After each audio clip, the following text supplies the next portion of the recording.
Whether you're a planner or a seat of your pantser, you may be making these mistakes that are wasting your time and increasing your frustration with content creation and social media marketing. Let's talk about the pros and cons of each approach so you can commit to a system that works for you personally and brings in your ideal patients, as well as educating and reactivating your current patients. Hey, I'm Jenna with Adjust Your Media. Let's change more lives by changing your marketing.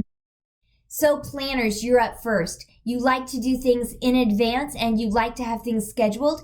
And the pro part of that is that it's very consistent and less chaotic. It means you can easily delegate it. But on the con side, it can be kind of stiff and you're following less trends.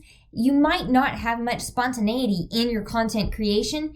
It's not fun and you start to get burned out. For a seat of your pantser, it's always fun. It's artistic. You get lots of ideas and then you post. And the pro of that is that it's full of your personality. People love it and it's very engaging. The con side is that it's kind of chaotic, especially if you're trying to delegate it. And it can be really frustrating when you're not as consistent as you want to be. And you might not be consistent when there's a dry spell and you have no ideas, or when there's something else that just takes your attention away. So here's how to be successful with either approach. For planners, I suggest that you commit to posting 3 times a week and then planning once or twice a week to do something spontaneous. You can get those all written out, planned out, fill your calendar, and schedule ahead, and then have those slots where you're going to pop in something a little bit more last minute. You can, even if it satisfies your planner side, you can say, this Friday is going to be trending audio reels, and then you can go look for that, but you already have it in your plan and you know what you're doing, and then you can do that last minute.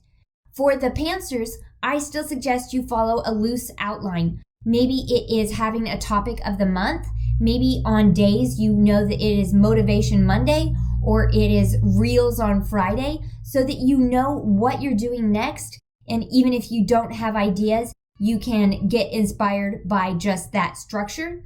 I would also suggest that you have a structure of doing a photo, a graphic, and a video. Knowing that and knowing what kind of media you have to do next can be helpful. It allows you some freedom to move within it while also giving you some of that consistency. If this was helpful, like and subscribe to Adjust Your Media for easy ideas for creating content without going crazy or adding more to your plate. Need more Instagram support? I've got your back. Watch the next video.